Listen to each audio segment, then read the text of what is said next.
Hola a todos y a todas, bienvenidos a la unidad de políticas públicas y planificación en extensión rural. En esta unidad vamos a conversar sobre cómo se operativizan las políticas de desarrollo rural que se desprenden de los modelos de desarrollo, que son los supuestos, los paradigmas y los principios que rigen a las políticas. Específicamente vamos a hablar de las políticas públicas asociados al desarrollo territorial. Sin profundizar en los tipos de políticas, lo que nos va a interesar es indagar sobre la planificación de estas políticas y cómo se operativizan en tres niveles: en planes, en programas y en proyectos. Es decir, los aspectos metodológicos que hacen a la planificación.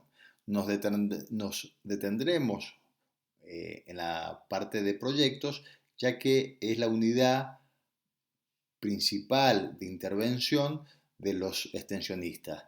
Y dentro de lo que es la planificación y la formulación de proyectos, hablaremos del diagnóstico participativo como una de las fases de la planificación, la fase inicial, y alcanzaremos a conversar sobre algunas herramientas o técnicas sobre diagnóstico. Algunas de ellas ya la hemos visto, como el árbol de problemas, como el mapa de actores, y conversaremos sobre el árbol de problemas como otra herramienta de diagnóstico participativo. Empecemos en primer lugar por entender qué se entiende por políticas públicas de desarrollo rural. Para eso, leamos atentamente esta definición de la CEPAL. La CEPAL es la Comisión Económica para América Latina y el Caribe, que es un organismo dependiente de la Organización de Naciones Unidas, responsable de promover el desarrollo económico y social de la región. Posterior de esta lectura veremos un pequeño video donde se explica más operativamente lo que son las políticas públicas. Leamos atentamente.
Bien, como vimos, la política nos traza una línea de acción para poder comprender hacia dónde queremos ir y poder modificar la tendencia que sin ninguna intervención poder pensar en un escenario, en los escenarios posibles. Por un lado, encontramos el escenario ideal o la utopía, que sería la situación máxima y el horizonte hacia el cual uno quiere alcanzar, o la distopía, que sería la situación opuesta.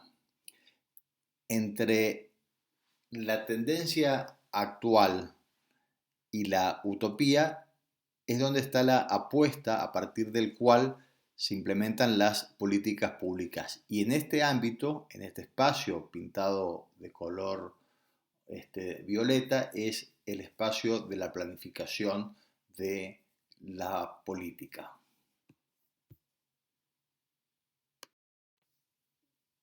Para operativizar la política podemos diferenciar tres niveles: el plan, el programa y el proyecto. El plan es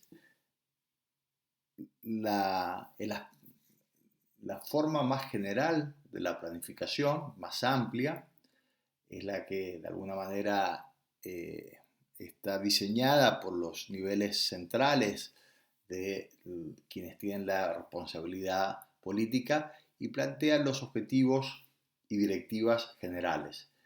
Esto generalmente se piensan a mediano o largo plazo. En segundo lugar está el programa, que ya engloba los proyectos que se desarrollan al interior del plan, y ya el programa implica un proceso de desarrollo de menor plazo, son tiempos de 1 a 5 años.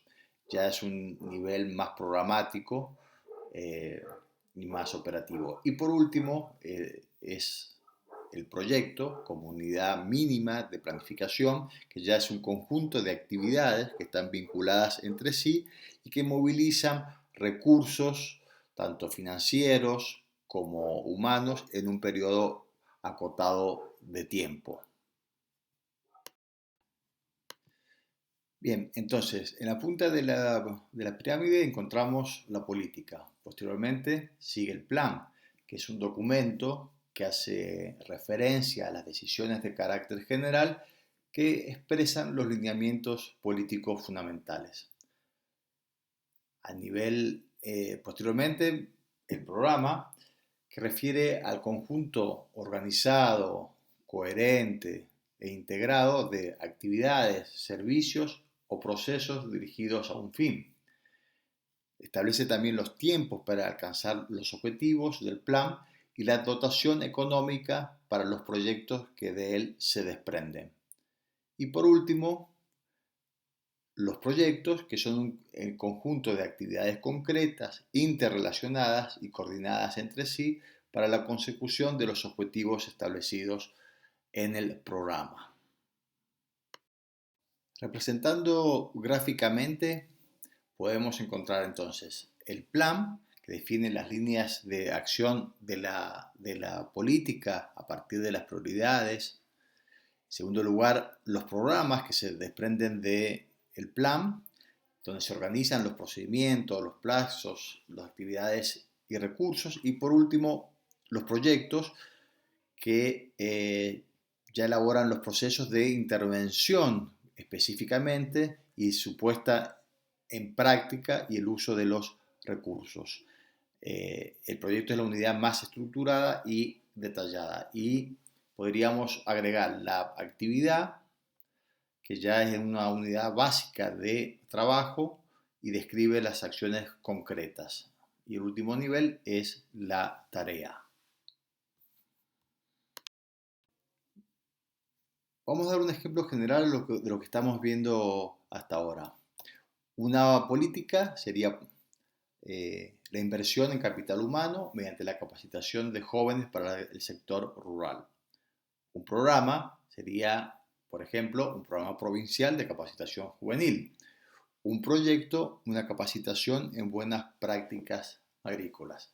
Y si tuviéramos que pensar una actividad, por ejemplo, sería un taller con jóvenes rurales en Vistaflores, Tunuyán.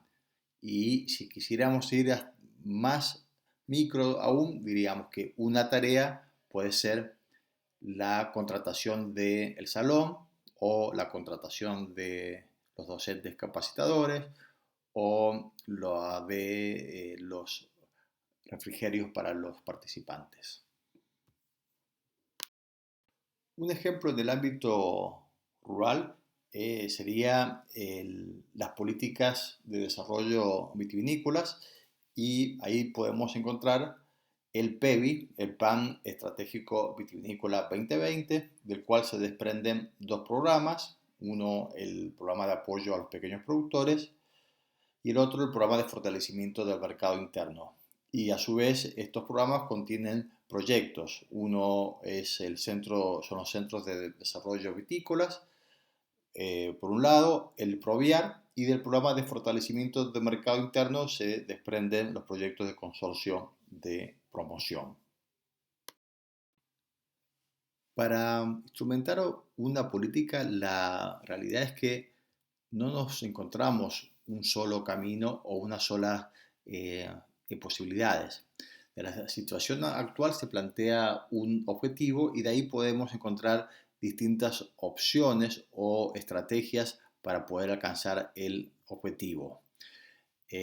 Tampoco nos vamos a encontrar siempre en estos tres niveles que mencionábamos claramente definidos, sino que va a depender de la estrategia que se tome. Para graficarlo de otra manera, es como que si nosotros quisiéramos viajar de Mendoza a Córdoba, podemos definir distintas estrategias para llegar a nuestro objetivo. Podemos ir por la ruta 7, podemos ir por las altas cumbres, serían los distintos caminos que uno define a priori para alcanzar el objetivo, ¿sí? Entonces, no siempre encontramos que en la planificación las estrategias son las mismas, van a depender de los decisores de la política y de las condiciones y el contexto en el cual se implementen. Bien, entonces, ¿por qué es importante planificar en extensión rural? Primero diría que porque no alcanzas con sumar las voluntades, tener las intencionalidades o tener la sensibilidad para poder hacer algo o modificar algo, sino que implica poder trabajar con una racionalidad que y para eso la planificación nos brinda herramientas. Entonces, a través de la planificación vamos a lograr anticipar la acción, ordenarla, conducirla, hacer un uso más eficiente de los recursos disponibles, tanto materiales, humanos y financieros, poder anticipar las situaciones adversas, los obstáculos y orientar la asignación de los recursos hacia el logro de las metas. Y vamos a profundizar en esta unidad, y es nuestro objetivo que conozcan las distintas estrategias y formas de planificación, como la planificación estratégica o el marco lógico, porque serían tareas de otras unidades más extensas. Pero sí podemos mencionar que en toda planificación existe un ciclo donde podemos diferenciar claramente cuatro etapas. Por un lado, una parte de identificación, que tiene que ver con la parte de identificar cuáles son los problemas, cuáles son los actores que van a participar, qué alternativas se pueden plantear, la localización, las definiciones institucionales previas.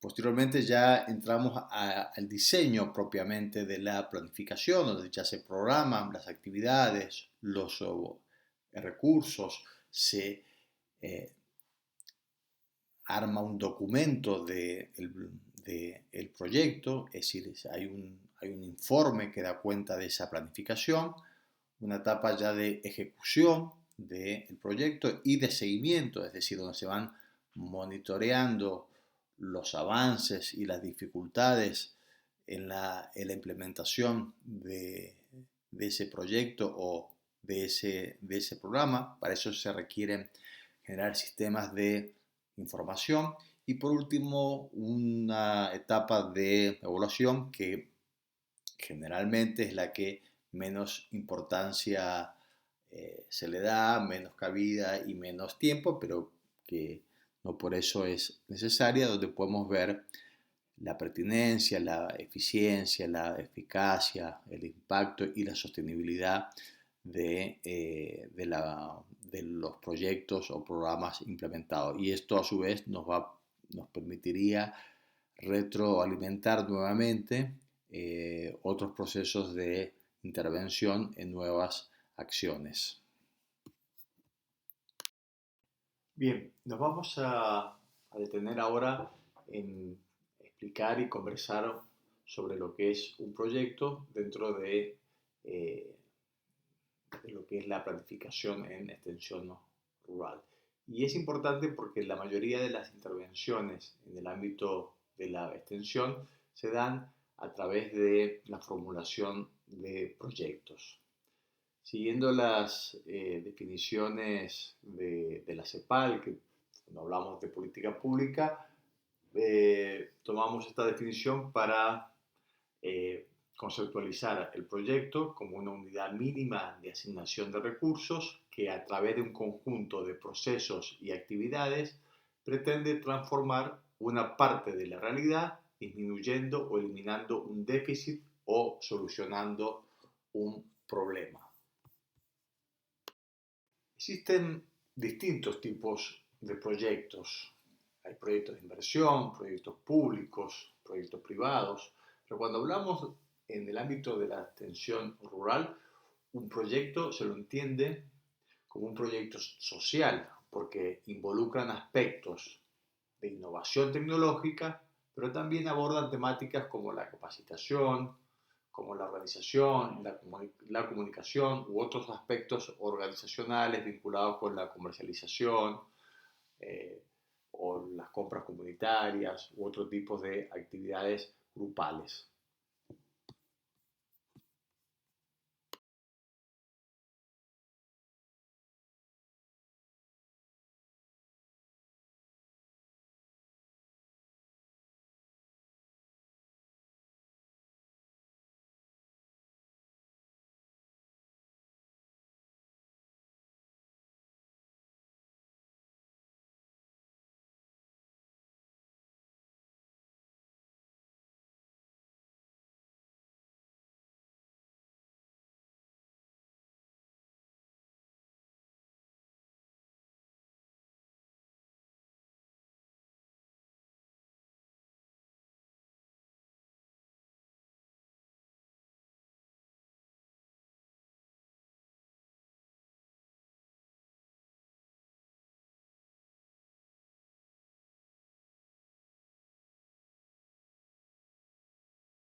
Un proyecto no es un proceso lineal, sino que nos encontramos con obstáculos no previstos eh, vinculados con la coyuntura.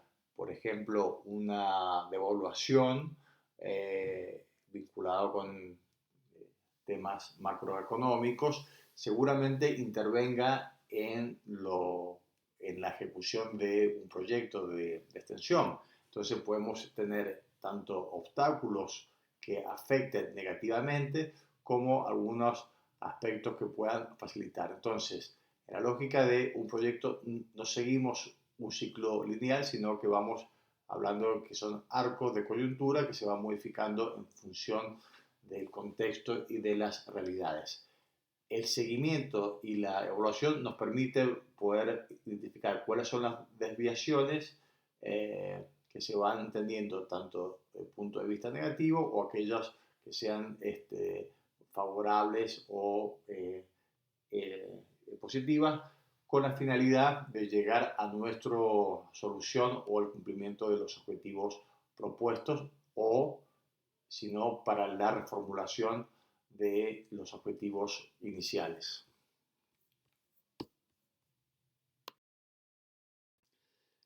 Sin detenernos propiamente en las etapas de una formulación de un proyecto, eh, vamos a ver estas preguntas que son orientadoras, son guías que nos permiten organizar la información cuando pretendamos formular un proyecto. Son 9 preguntas que nos van a dar y ordenar los elementos necesarios. El qué se quiere hacer hace referencia a la naturaleza del proyecto, por qué se quiere hacer, cuál es el origen y la fundamentación, todo lo que tenga que ver con la justificación. Y este es un punto clave a la hora de presentar un proyecto, porque generalmente los proyectos son sometidos a evaluaciones por comités, evaluaciones externas o por autoridades que finalmente son los que aprueban o no los financiamientos o la asignación de los recursos necesarios.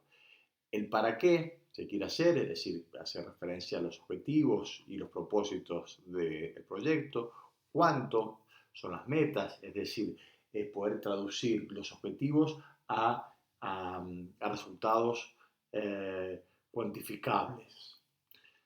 Dónde tiene que ver con la localización, con la ubicación física, cómo refiere a las actividades y a las metodologías que se van a implementar, cuándo refiere a la temporalidad, generalmente corresponden en los proyectos establecer un calendario que se hace con un cuadro de doble entrada, donde por un lado ponemos las actividades y por otro lado, en el otro eje, el momento organizado por semanas o por meses, según la duración o el detalle que el proyecto tenga. A quiénes, es decir, cuáles son los destinatarios y los beneficiarios del proyecto. Acá podríamos diferenciar lo que son destinatarios directos y los destinatarios indirectos. ¿Quiénes? Es decir, quiénes son los responsables técnicos y los recursos humanos involucrados. Y por último, nos falta una pregunta, pero que es clave, que como bien dijimos, todo proyecto implica recursos de orden financiero. La pregunta sería, ¿con qué se va a hacer? ¿Con qué recursos se disponen? En esta última etapa vamos a hablar del diagnóstico. El diagnóstico lo podemos ubicar dentro de las etapas de la formulación de un proyecto como etapa inicial, o también el diagnóstico puede ser un, una actividad por sí misma, es decir, se puede realizar un diagnóstico, ya bien sea porque se esté realizando una investigación o porque, bueno, simplemente se pretenda conocer cuál es la realidad de un determinado ámbito o de un determinado problema. En relación al proyecto, a la formulación de los proyectos, el diagnóstico nos permite justificar y fundamentar un proyecto de intervención en un territorio, identificando los problemas. En el diagnóstico nos va a permitir ver la brecha, que es la diferencia entre la realidad observada y la situación deseada. Es decir, a partir del diagnóstico vamos a poder reconocer cuáles son aquellos problemas que esa comunidad o esa organización posee, o cuáles son aquellos déficits que atraviesan y sobre los cuales se va a pretender formular una intervención con el objetivo de podernos acercar a esa situación no deseada a partir de la intervención.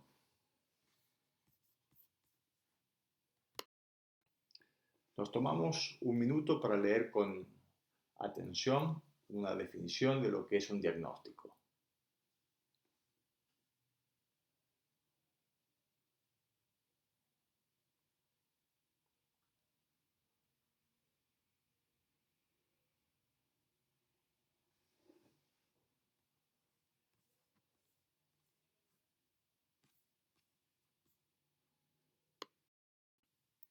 Podemos graficar el diagnóstico de esta manera.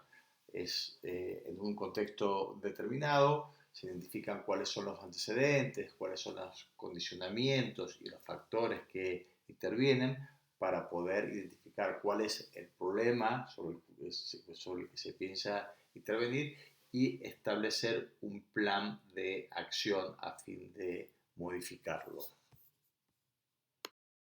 Un elemento clave en la construcción de un proyecto participativo es el traspaso de la identificación del problema a la construcción de la demanda. De la perspectiva de la extensión rural crítica al menos, se promueve que los distintos actores involucrados en la construcción de un proyecto identificar las necesidades y las problemáticas y generar los acuerdos necesarios en miras a la intervención. A este proceso es lo que se denomina construcción de la demanda. La construcción de la demanda se elabora, se reconstruye y se ajusta a lo largo del proyecto. Sin embargo, en el momento inicial o en el diagnóstico es una etapa crucial del mismo, ya que se establecen los primeros contactos, se identifican las problemáticas y se realizan los acuerdos iniciales. Puede suceder que la necesidad o los problemas han sido identificados por los grupos o la organización por el cual, en donde uno va a intervenir, o puede suceder que es a partir de un pedido institucional, o por otro lado es por algún tercero, es decir, por algún puente de algún otro actor que le solicita a los extensionistas o a otra institución una intervención o la generación de un proyecto. Esto tiene que ver con poder reconocer cuál es la oferta que hay en cuanto a la atención de esa necesidad o problema. Ahora, este es el punto clave que requiere poder transformar la necesidad en una demanda. Para eso es necesario que nos respondamos a la pregunta: ¿para quién es una necesidad? ¿Para el equipo extensionista o para la organización? Entonces, frente a eso, se requiere problematizar, ya bien sea el pedido de la comunidad o de la organización o la oferta de la institución sobre el que pretende intervenir. Esto es clave para poder transformar la demanda entendiéndola como un proceso de construcción colectiva, tanto por el equipo extensionista como por parte de la población. Eh, Esta construcción se logra a partir de problematizar, de abrir un espacio de comprensión, de romper una lectura ingenua que puedan tener tanto la comunidad como los técnicos sobre su realidad, generar los interrogantes y sobre todo pensar en desnaturalizar los problemas que la organización tiene. En síntesis, debemos de transformar lo que es la oferta institucional de quien interviene, por un lado, el pedido de la organización en un producto, en una síntesis que tenga que ver con poder acordar de manera colectiva cuál va a ser ese proceso o ese objeto de la intervención. Y esto implica reconocer saberes diferentes, por un lado los técnicos profesionales y por otro lado los saberes populares que la organización o las comunidades tienen. Identificar la demanda significa pasar de un problema general a un problema de intervención específico que tiene que ver con las condiciones históricas, con las condiciones contextuales y con las relaciones sociales que en ese momento se ponen en juego a la hora de intervenir a través de la formulación de un proyecto. Seguramente a partir del problema de intervención no vamos a poder resolver todas las problemáticas, sino que es lo que se ha logrado acordar entre la comunidad o los productores y los técnicos y las instituciones y demás actores que intervienen.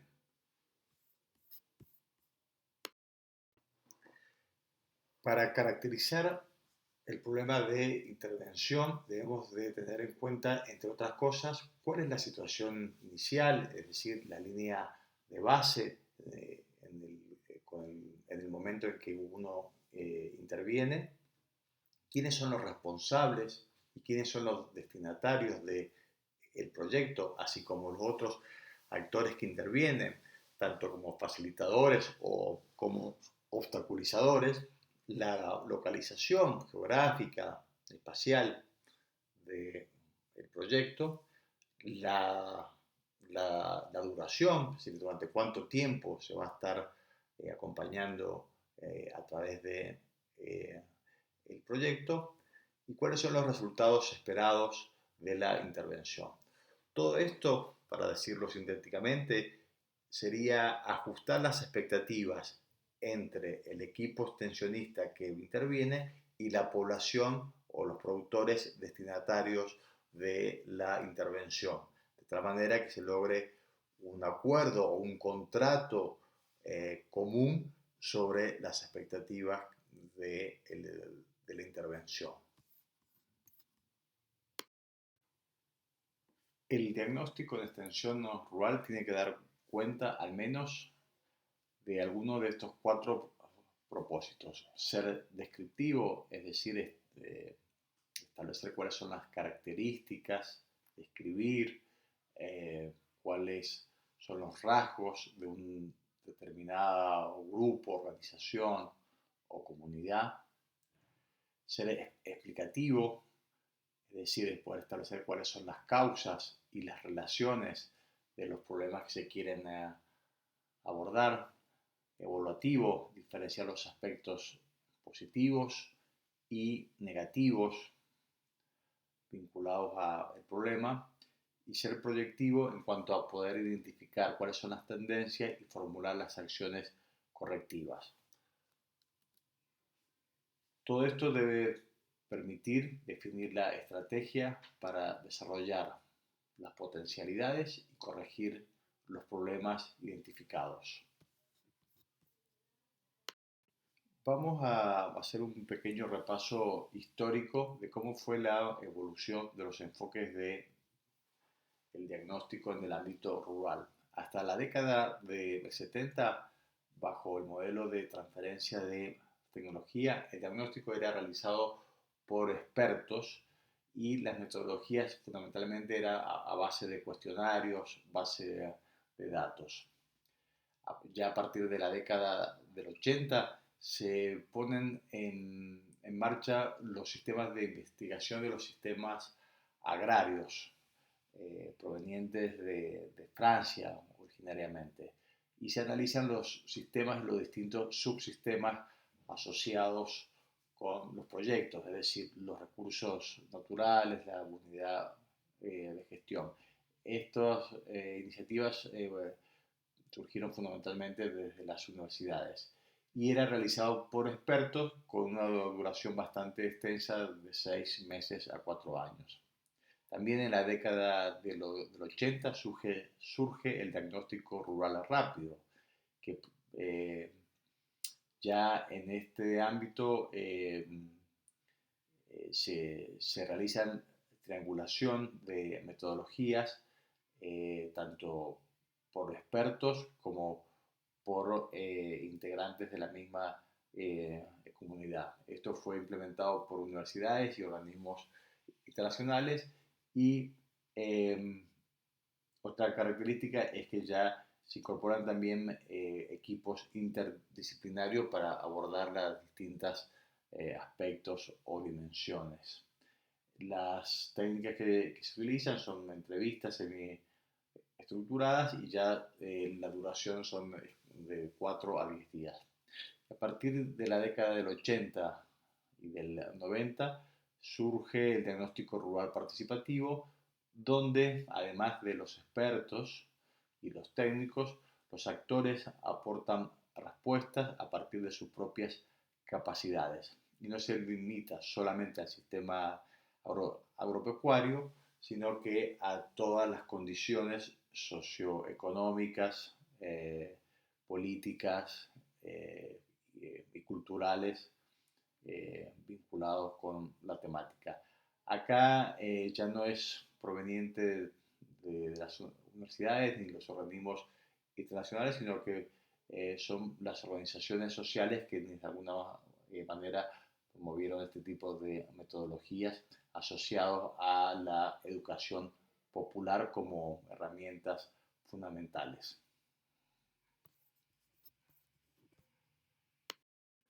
Hasta acá hemos conceptualizado lo que es el diagnóstico y lo que es el diagnóstico rural. Pero, ¿cuál es el rol de los extensionistas en un proceso de un diagnóstico participativo? Fundamentalmente, la función es escuchar, es observar, ayudar a desnaturalizar y objetivar el problema. Desnaturalizar quiere decir fundamentalmente que las cosas no están dadas de manera natural, sino que son procesos de construcción social y construcción histórica, que por más que se vean de esa manera, pueden ser modificadas, no están dadas como un producto de la naturaleza, sino que es un proceso social. Permitir que los actores puedan expresarse, que todos los actores, no sesgar la información por la propia interpretación de los técnicos, es decir, no eh, atribuir el significado, los extensionistas atribuir el significado a lo que los productores o las organizaciones quieren decir. Y otro elemento es mediar entre los problemas y la posible solución, entre los distintos actores que intervienen. De hacer un diagnóstico rural, lo primero que tenemos que tener claro es cuál es la escala de ese diagnóstico. Un diagnóstico puede ser desde la unidad mínima, que es la explotación, a una unidad mucho mayor y compleja como puede ser un territorio. Y entre medio podemos encontrar diversidad, que puede llegar a ser un grupo, una organización, una localidad, una comunidad, una cooperativa. Es decir, hay que determinar cuál es la escala del diagnóstico. A medida que se amplía la escala, se complejizan también las dimensiones, es decir, cada vez los factores empiezan a ser más amplios y más complejos en el sentido de las dimensiones que vimos dentro del enfoque territorial. Entonces, según la escala del diagnóstico, es la información a relevar. Eh, Acá vamos a ver la información a nivel de explotación y de territorio, pero sin olvidarnos que podemos relevar y diagnosticar una organización, una cooperativa, un grupo, una localidad. Entonces, a nivel de explotación, tenemos que ver, entre otras cosas, la dotación de recursos, las formas de acceso, fundamentalmente vinculado a la tierra y al agua, si son propietarios, si son arrendatarios, alquilan, el derecho al agua, el derecho y el acceso al agua, qué tipo de cultivo, el estado en que se encuentra, los suelos, cuál es la tecnología disponible y el uso que se le da, qué otra infraestructura predial se cuenta, con maquinarias, tractores, galpones, etcétera, cómo es la organización del trabajo, si es mano de obra familiar, si es contratada, eh, cómo se, cómo se, si es formal, informal, el nivel socioeducativo de los integrantes de la explotación, el nivel de instrucción, el ciclo de vida de la explotación, es decir, si esta explotación está conducida ya por personas eh, que están eh, en, ya en una etapa de retirada o son jóvenes que están iniciando un emprendimiento, es clave para poder ver eh, qué acciones se puedan implementar. Otro tema es el acceso a los mercados y al financiamiento, si disponen de créditos, y la integración tanto horizontal como vertical, es decir, si están organizados en alguna cooperativa o dentro de una cadena. Estos son algunos aspectos que se pueden relevar a nivel de explotación.